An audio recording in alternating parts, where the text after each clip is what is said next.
वास्तवमा हिन्दू संस्कारमा चलिरहेका छन् भने हिन्दू नै हुन् भन्न सकिन्छ। भने यहाँको विचारमा के लाग्छ, हिन्दू हुन् वा होइनन्? अब वास्तवमा थारूहरू हिन्दू नै हुन् जस्तो मलाई लाग्छ। किनभने महादेव अथवा कृष्णजी उनीहरूको पोख हुन्छ र यी देवताहरू त्यसपछि 5 पाण्डवका धुर्या धमराज भन्ने 5 पाण्डवका दाजु धर्मयुधिष्ठिरलाई चाहिँ ठान दिएका छन् आफ्नो कुल देवतामा र हिन्दू संस्कार अनुसार पूजाआजा गरेको देखिन्छ पाइन्छ। माघ कुनै पनि सम्बोधन भएको छैन। थारूहरूलाई उल्टो अहिले चाहिँ थारूहरूले कति स्वतन्त्रसँग बसेका थिए, कति आनन्दसँग गाउँ बसेका थिए, एउटा झुप्रीमा पनि चाहिँ बसेर अहिले त्यो झुप्रीको पनि चाहिँ कर तिर्नु परेको छ।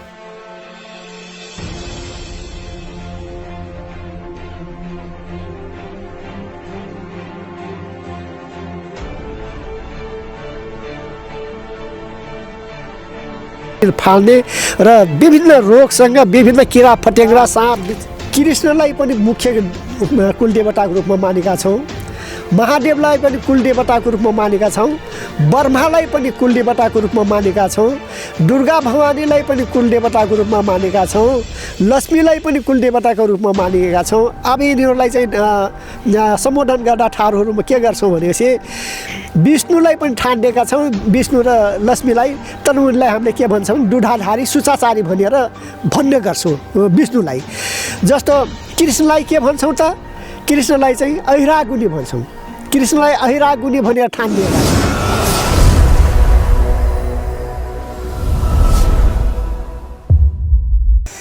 दर्शकवृन्द, पछिल्लो समयमा नेशनल मङ्गोल अर्गनाइजेसन नामको एउटा राजनैतिक दलले थारू समुदायहरू पनि रावण महिषासुरका सन्तान हुन्, तसर्थ थारू समुदाय पनि मङ्गोल रेसका हुन् भनेर दाबी गरिरहेका छन्। भने थारू बहुल क्षेत्रमा नेशनल मङ्गोल अर्गनाइजेसनले आफ्ना संरचनाहरू थारू समुदायका व्यक्तिहरूलाई समेटेर निर्माण गरिरहेको छ।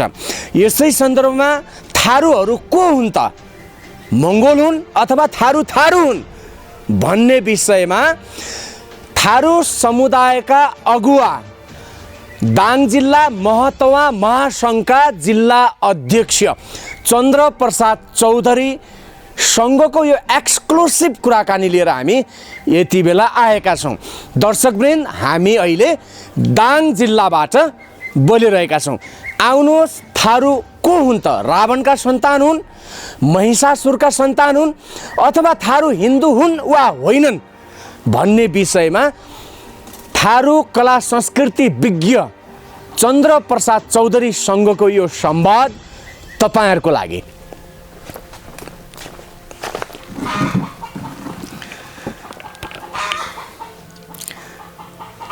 हजुरलाई स्वागत छ, नमस्कार। धन्यवाद, नमस्कार। विषयवस्तुबारे अलिकति बुझिहाल्नुभयो तपाईले। हजुर हजुर। छुट्टै तपाईहरुको भाषा छ, लिपि छ, तपाईहरुको छुट्टै इतिहास छ। हजुर हजुर। अब अहिले पछिल्लो समयमा केही राजनीतिक दलहरूले चलखेल गरेर थारूहरू पनि मङ्गोल हुन्, अझ स्पष्ट शब्दमा चाहिँ एउटा थारू नेताले त के भन्नुभयो भने थारूहरू रावणका सन्तान हुन्, महिषासुरका सन्तान हुन् भनेर भन्नुभयो। वास्तविकता हो त? अब यसमा अनुसन्धान त गरिरहेका छन् मान्छेहरूले ठाउँ ठाउँमा, र तमाम विद्वानहरूले चाहिँ यसको बारेमा लेख्ने कुरा लेखिरहेका छन्। तर मलाई लाग्छ थारूहरू अब सुर अथवा असुर भन्ने कुरा त दुई दाजुभाइ नै हुन् जस्तो मलाई लाग्छ। किनभने एकातिर कृष्ण के भन्छन्, देवकीका सन्तान हुन् र उनको बाबु वासु हुन् भने दाजु उता कंस हुन्, मामा। अब मामा चाहिँ दानव बने, कृष्ण चाहिँ नै सुर बने, फेरि देवता बने। यसले गर्दाखेरि नजिकका सम्बन्ध त अवश्य होला पनि, तर आफ्नो आफ्नो शैलीमा मान्छेहरू यसको व्याख्या विश्लेषणहरू गरिरहेका छन्। मलाई लाग्छ रावण पनि एउटा विद्वान थिए, तर रावणका सन्तान थारूहरू होइनन्। थारूहरू को रीति संस्कृति परम्परा संस्कार र सभ्यता हेर्ने हो भने थारूहरू हिन्दू संस्कारमा चलेको देख्न पाइन्छ। किनभने थारूको कुल देवतामा तपाईँले हेर्नुहुन्छ भने मैया भने पार्वती, सौरा भन्ने चाहिँ गणेश, त्यस्तै गरे चाहिँ लटो महादेव भन्यो भने महादेव अथवा कृष्णजी मयूरको पुख हुन्छ। र यी देवताहरू त्यसपछि 5 पाण्डवका धुर्या धमराज भन्ने 5 पाण्डवका दाजु धर्मयुधिष्ठिरलाई चाहिँ ठान दिएका छन् आफ्नो कुल देवतामा।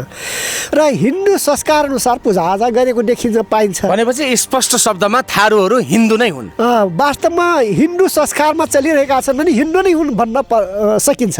भने यहाँको विचारमा के लाग्छ, हिन्दू हुन् वा होइनन्? अब वास्तवमा थारूहरू हिन्दू नै हुन् जस्तो मलाई लाग्छ। किनभने जस्तो कोही भन्छ गौतम बुद्ध थारू हुन्, हो गौतम बुद्ध पनि हिन्दू त हुन्, हिन्दूकै सन्तान हुन्, धर्म मात्रै फरक पर्यो, तर उनी पनि हिन्दूकै छोरा हुन् गौतम बुद्ध पनि। त्यसैले थारूहरू हिन्दू नै हुन्। रावण चाहिँ रावणका चाहिँ सन्तान होइनन्, रावण चाहिँ असुर हुन् र सुरतिर चाहिँ थारूहरू जान्छन्, किनभने संस्कार त्यस्तो देखिन्छ। जस्तो पछिल्लो समयमा एउटा बहसको विषय बनेको छ, यहाँहरूले पनि आन्दोलन गर्नुभयो, 62-63 को आन्दोलनको माग पनि भयो, नेपालको संविधानमा पनि लेखिएको छ कि थारूहरू भूमिपुत्र हुन् र आदिवासी हुन्, यो चाहिँ हो कि होइन? वास्तवमा थारूहरू चाहिँ जहाँ जहाँ ठुला ठुला नदीहरू खोलाहरू चाहिँ बगिरहेका हुन्छन् त्यस्ता ठाउँमा एउटा समतल जग्गामा बसोबास गर्दै आएको देखिन्छ। र जहाँ जहाँ ठुला ठुला नदी छन् त्यस्ता नदीहरूको छेउछाउमा बस्ने र यो जमिन चाहिँ भूमियोग्य मतलब खेतीयोग्य बनाउने, जमिन फाल्ने र विभिन्न रोगसँग विभिन्न किरा फटेङ्ग्रा साँप बिच्छी किरा बाघहरूसँग लडेर आफ्नो जीविका चाहिँ तिनीहरू ज्यानजीव बचाएर पनि यस धरतीलाई उघार्ने थारू नै हुन् भन्ने त्यसैले पनि थारू धरतीपुत्र हुन् भन्न सकिन्छ। भनेपछि आदिवासीको सवाल के हो त? तपाईँहरू मूलवासी हो कि आदिवासी हो? आदिवासी भन्नाले त अब बाहिरबाट आएका मान्छे जनजाति आदिवासी पनि भन्न सकिन्छ, त्यस्तो त बाहिर के छन्, तर चाहिँ मूलवासी नै थारूहरू चाहिँ यो डाङको हिसाबमा जुन ठाउँमा थारूहरू बसोबास गरेका छन् मूलवासी नै हुन्। यस्तो चन्द्रप्रसादजी, थारूलाई षड्यन्त्र गरेर चाहिँ चौधरीमा रूपान्तरण गरियो भन्ने पनि आइरहेको छ र त्यो सन्दर्भमा चाहिँ नेपालकै पहिलो रूपान्तरित थारू चाहिँ तत्कालीन राजसभा स्थायी समितिका सभापति आदरणीय परशुराम चौधरीजीको नाम आउँछ। भने यो के हो त वास्तवमा? यसमा षड्यन्त्र लाग्छ तपाईँलाई? थारूबाट चाहिँ चौधरी लेखाउनुको रहस्य चाहिँ के हो? वास्तवमा के हो भनेपछि परशुरामजीलाई राजनीति गर्नु परेको, उहाँलाई चाहिँ थारू अब एउटा नेपालमा भनौँ थारूहरूको चाहिँ बाहुल्यता भएको ठाउँमा पनि थारूहरू राजनीतिमा नजान सक्ने र थारूहरूलाई चाहिँ छिन्नै भिन्न विभिन्न जनजाति विभिन्न जात जातिमा लेखायो भने थारूहरू चाहिँ सिमेट्न सकिँदैन।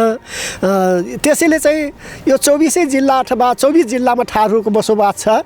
यो 24 जिल्लालाई समेट्नलाई एउटा थारू र थारूलाई चाहिँ अब के लेख्ने त थारू थाहा नभएको हुनाले थारू भनियो, जात थाहा नभएको मान्छेहरू आफ्नो जात पनि थाहा थिएन, भर्खर खोजी गर्दैछन् मान्छेले, मासम्म कोहीलाई आफ्नो जातको ठहर थाहा छैन, थारू भन्छन् चौधरी अथवा थारू भन्छन्, तर चाहिँ आफ्नो वास्तविक जात के हो भन्दाखेरि आज पनि कोहीले थाहा पाएको छैन। त धेरै जसो अब चाहिँ जाति सङ्गठन बनाउन लाग्छ थारूहरू, विभिन्न ठहरहरू छन्,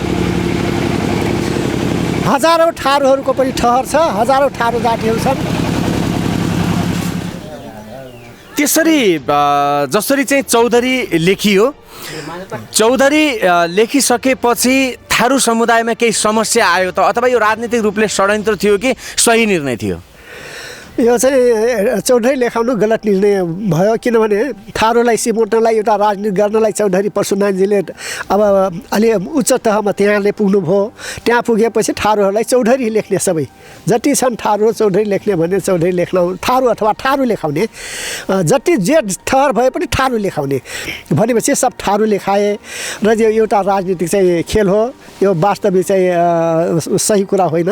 जस्तो पछिल्लो समयमा थारूहरूले पनि आफ्नो गोत्र अथवा आफ्नो थर के हो त भनेर जस्तो पछलडङ्ग्या, उल्टे हावा, दहित, यसै गरी चाहिने अन्य धेरै मतलब थरहरू चाहिँ उहाँहरूले लेखिरहनु भएको छ र त्यो प्रकारको चाहिँ एउटा आफ्नो थरभित्रको पनि सङ्गठनहरू निर्माण भइरहेछ।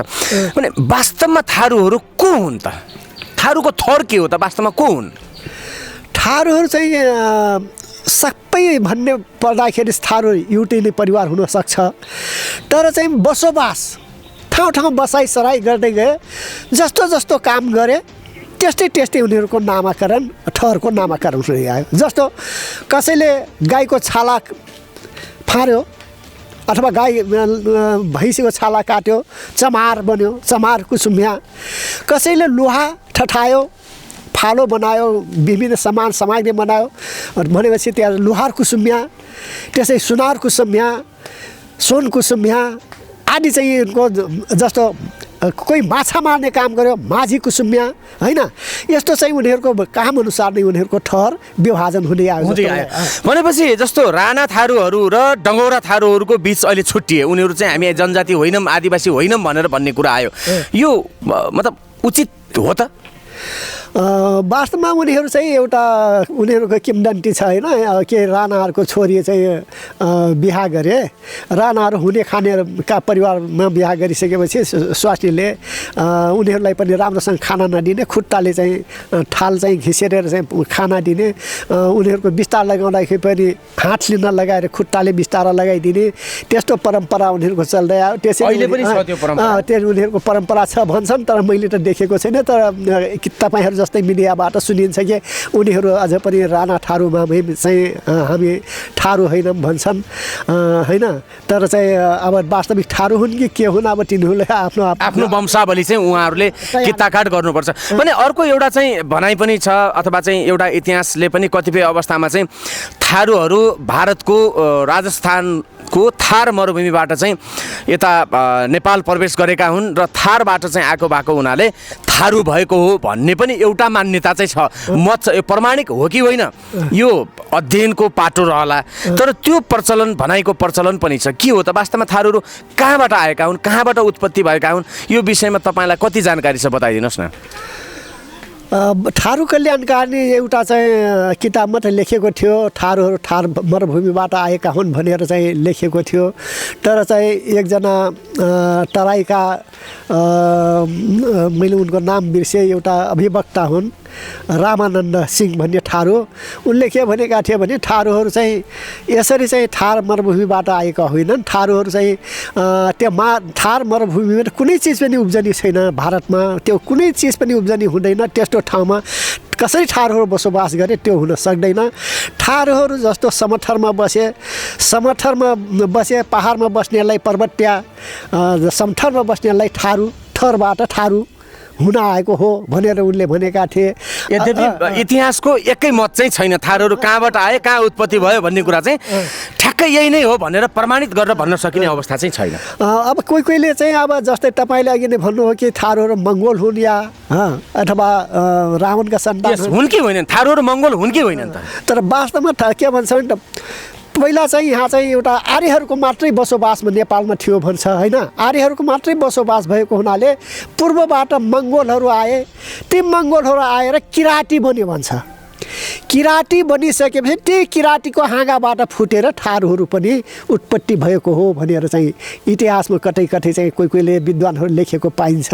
र थारूहरू मङ्गोलबाट किराँती भएर चाहिँ जङ्गल फरानी गरे, बसोबास गरे, किराँती भए र किराँतीबाट थारू चाहिँ यिनीहरूको ठहरुन आयो भन्छ। तपाईँहरूको फेरि थारू समुदायको भाषा लिपि पनि तपाईँहरूको छुट्टै छ भनेपछि भाषा लिपि पनि छुट्टै छ। त्यस पछाडि जो तपाईँहरूले चाडबाडहरू मान्नुहुन्छ त्यो हिन्दू देवी देवतासँग अथवा हिन्दू संस्कारसँग चाहिँ नजिक छ। त्यसले गर्दाखेरि आर्य समुदायभन्दा भिन्दै थारू समुदाय हुन सक्ला र? थारू त्यो आर्यहरू आइसकेपछि हिन्दू समाज आर्यसँग चाहिँ घुलमिल भयो, सम्मिश्रण भयो, सम्मिश्रणबाट थारूहरूको उत्पत्ति भयो भन्छ। त्यसैले केही चाहिँ आर्यहरूको जस्तो पनि मान्यता दिने र केही चाहिँ कुरा उतातिर मङ्गोलतिर पनि गएको जस्तो चाहिँ सम्भावना देखा पर्ने त्यस्तो परिस्थिति सिर्जना भयो भन्छ। त्यसले करज भयो, आर्य र मङ्गोलहरूको करज भएर थारूहरूको त्यसै मध्येबाट थारूहरूको उत्पत्ति भयो भन्छ।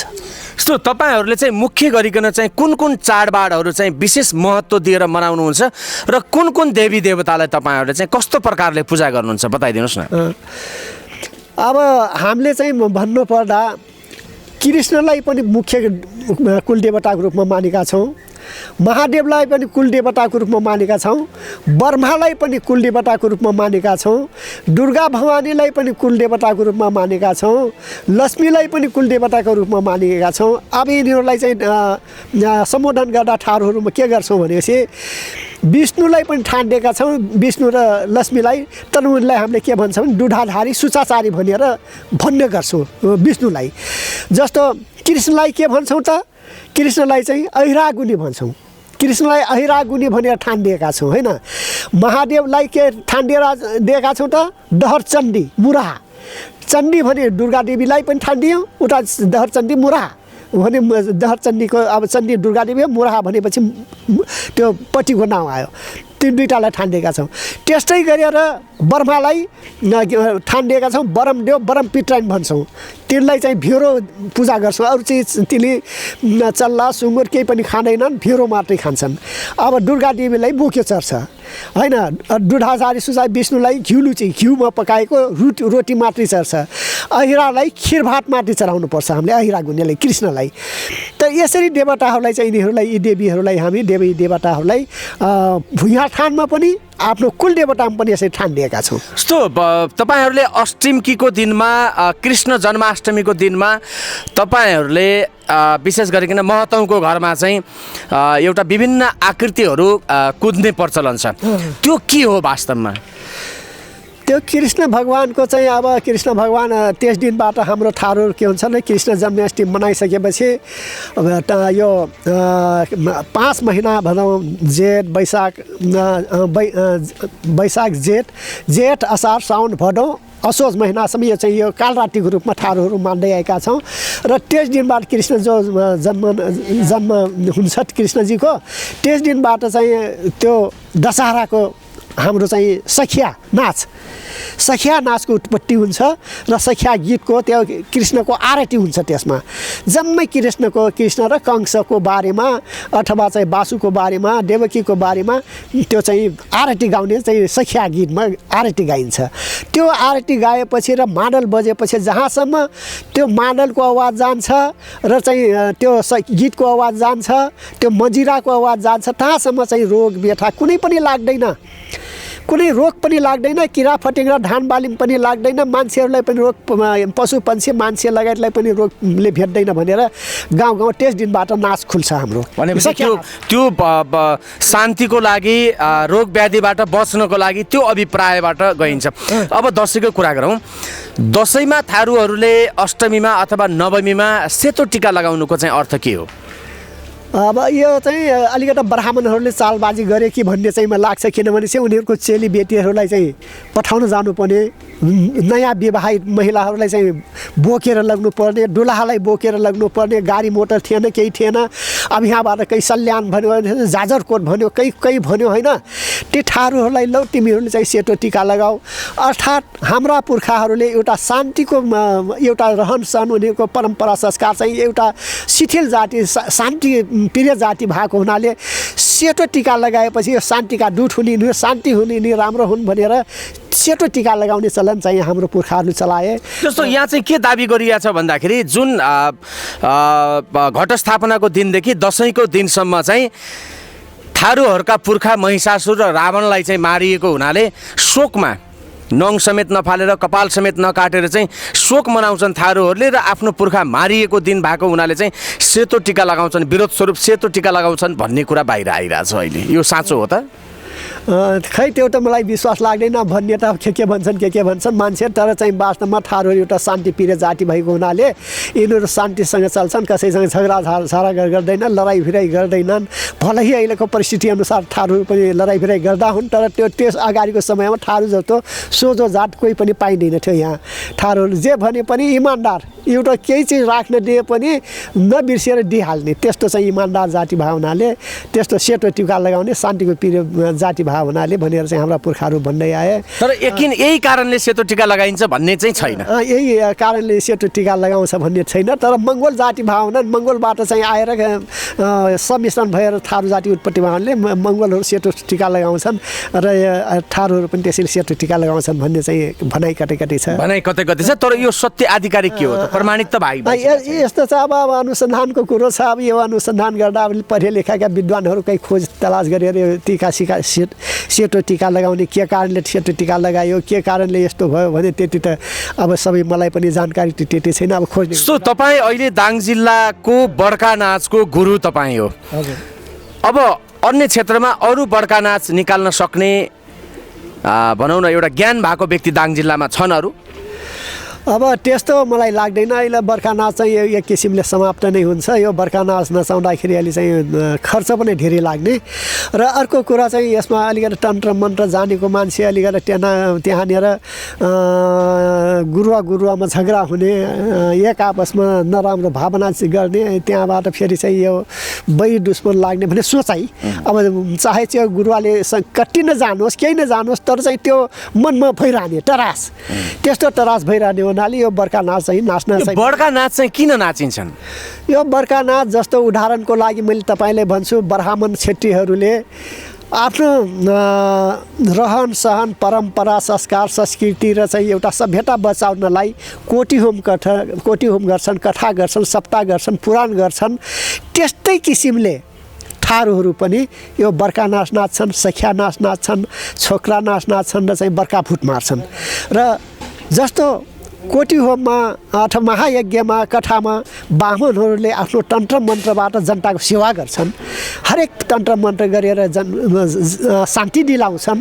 त्यस्तै थारूहरूले पनि यो बर्खा भुट मार्ने बेला सखिया नाच नाच्दाखेरि अथवा चाहिँ यो बर्खा नाच नाच्दाखेरि तमाम तन्त्र मन्त्रले ती गरिबहरूको जो निमुखा अथवा रोगी छन् त्यहाँ दुख पाइरहेका तिनको मन सन्तोष पार्नलाई तन्त्र मन्त्र प्रयोग गर्छन् र शान्ति दिलाउँछन्। भनेपछि अब तपाईँले भविष्यमा चाहिँ बड्का नाच फेरि थारूहरूले नाच्नेछन् भन्ने कुरामा विश्वस्त हुनुहुन्छ कि अब लोप भयो सकियो भन्नेमा हुनुहुन्छ?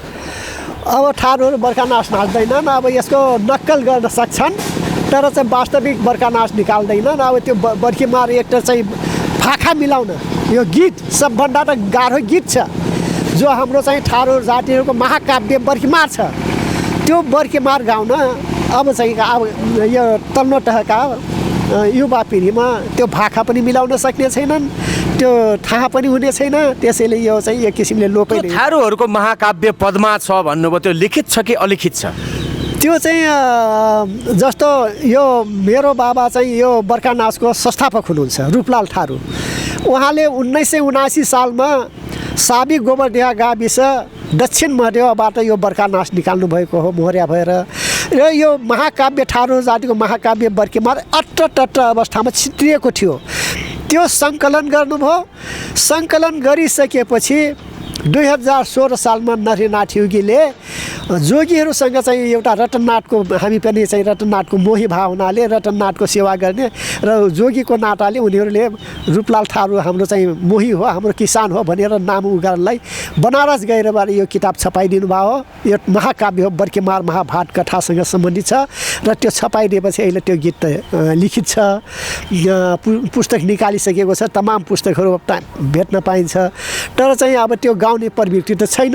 अब त सब मान्छेहरू नयाँ नयाँ खेलतिर लागि नयाँ पश्चिमा देशको गीतहरू गाउन थाले। जस्तो अब पछिल्लो समयमा चाहिँ अब अलिकति जातीय असहिष्णुता बढ्छ कि नेपालमा भन्ने पनि सर्वत्र आकलन गरिएको छ। अब पहाडी समुदाय, थारू समुदाय, अब कथित मङ्गोल समुदाय, मगर समुदाय अथवा चाहिँ दलित समुदाय अन्य एकअर्काले चाहिँ भनौँ न एकअर्काको अस्तित्वलाई स्वीकार नगर्ने होइन, यसै गरी चाहिँ बाहुन क्षेत्रीलाई लखेट्नुपर्छ मार्नुपर्छ भन्ने किसिमका कुराहरू पनि अभिव्यक्तिगत हिसाबमा चाहिँ बाहिर आएको छ। यो राम्रो कुरा हो? खै यो चाहिँ त्यति चाहिँ उपयुक्त मलाई लाग्दैन। किन भनेपछि अहिलेको स्थितिमा बाहुनका छोरी पनि थारूहरूले विवाह गरिरहेका छन्, थारूको छोरी बाहुनले पनि विवाह गरिरहेका छन्। अझ भएन भने थारूहरूको रीति संस्कृति, केही रीति संस्कृति ब्राह्मणहरूले पनि मान्न लागेका छन् भने थारूहरूले पनि ब्राह्मणको रीति संस्कृति मान्न लागेका छन्। जस्तो तपाईँ उदाहरण दीपावलीमा हामी थारूहरूको टिका लगाउने चलन छैन, हामी टिकै लगाउनु। तर अहिले गाउँ जानुहुन्छ नि, दीपावलीमा सबै चेलीबेटीवाले टिका लगाउँछन्, आफ्ना चेलीबेटीमा बहिनीलाई टिका लगाएर रातो टिका लगाउँछन्। दसैँमा पनि सेतो टिका लगाउने, सबैले रातो टिका लगाउनु लागि, किनभने चाहिँ सम्मिश्रण भइगयो। अब हाम्रो छोरी बेटीहरू बाहुनसँग छन्, बाहुनका टिका लगाउँछन्, यहाँ आउँछन्, अब यस्तो गरौँ अब भन्छन्, त्यहाँबाट बाहुनको छोरी यहाँ छन्, रातो टिका लगाउँ भन्छन्। अब सबैले रातै नै लगाउनु लागि, अब सेतो टिका लगाउँछौँ भन्ने छ, तर सेतो टिका लगाउन सबै ठाउँ छोडिसके। एउटा माघीमा मात्रै सेतो टिका लगाउने चलन छ। अब दसैँमा त सबै चाहिँ मेटिसक्यो। सो थारू समुदायले मनाउने मुख्य चाडपर्वहरू के हुन्, नामसहित बताइदिन सक्नुहुन्छ?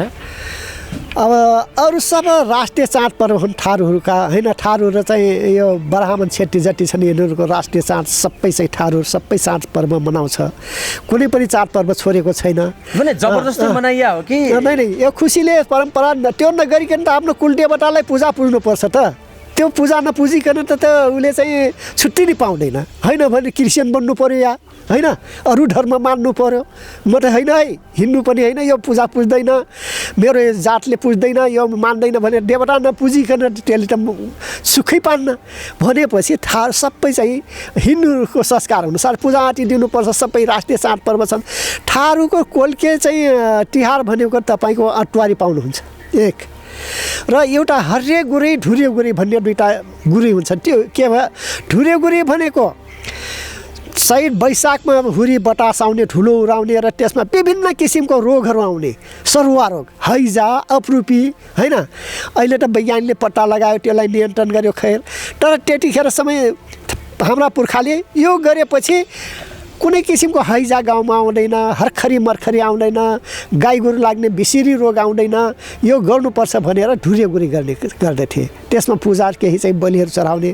त्यस्तै चाहिँ खेतीपातीमा लाग्ने किरा फटिङ्ग्रा लाग्ने, गाँधी लाग्ने, अस्का बस्का भने धान बिचैमा सुखेर मर्ने, पराले रोग भन्छन् नि आजकल, त्यस्तो रोग लाग्ने, त्यसको निम्ति हर्रे गुरी गर्ने चलन छ। जस्तो यो गुरैमा चाहिँ गाईको बलि पनि दिइन्थ्यो पहिला, अहिले चाहिँ कानुनले गर्दाखेरि चाहिँ दिइँदैन, नत्र भने थारूहरूले चाहिँ गाईको बलि दिन्छन् र मासु पनि खान्छन् भन्ने किसिमको कुरा पनि आछ। साँचो हो यो? यो होइन, थारूहरू चाहिँ गाईको बलि दिएनन्, बल्कि चाहिँ आफ्नो कुल देवतालाई चाहिँ एउटा रावणको चाहिँ प्रतीक मानेर रावणलाई भेरो मानेर भेरो काट्ने चलन थियो भन्छन् पुर्खाहरूले किंवदन्तीको रूपमा। पछि आएर त्यो भेरो नकाटिकन अब कुबिन्डोलाई भेरो बनाएर काट्ने चलन दसैँमा छ। त्यो कुबिन्डोलाई चाहिँ भेरो बनायो, त्यसलाई काटेर बलि चढाइन्छ। अरू चाहिँ थारूहरूले त्यस्तो चाहिँ होइन, गाई काट्ने। यदि गाई काट्ने भए त कुबिन्डो भेरो पुज्ने थिएनन् नि। कुबिन्डो त चाहिँ सबै देवतालाई चढ्छ, त्यस्तो देवता चढ्ने हिन्दूहरूले चढाउँछन्। त्यो पशुपतिमा चढ्ला, के भन्छन् रटनाथ यसमा चढ्छ, सबै ठाउँमा चढ्छ। त्यस्तो चढ्नेलाई कुबिन्डोभरि पूजा गर्छन् कि अगाडि भेरो पुज्थे रे, त्यो रावणको प्रतीक मानेर। किनभने रावण चाहिँ हाम्रो दुश्मन हो, रामको दुश्मन हो भनेर यो दसैँ त रामको हो भने विजया दसैँ भने रामको हो। रामको दुश्मन भावनाले त्यो दुश्मनलाई भेरो बनाएर पूजा गर्नुपर्छ भनेर भेरो चाहिँ बलि दिने चलन थियो रे। दर्शकवृन्द, जसरी थारूहरू हिन्दू होइनन् भन्ने किसिमबाट कुरा आइराखेको छ, तर महतवा महासङ्घ दाङ जिल्लाका अध्यक्ष चन्द्रप्रसाद चौधरीले वास्तवमा थारूहरू को हुन् त भन्ने विषयमा प्रश्न पारिरहनु भएको छ।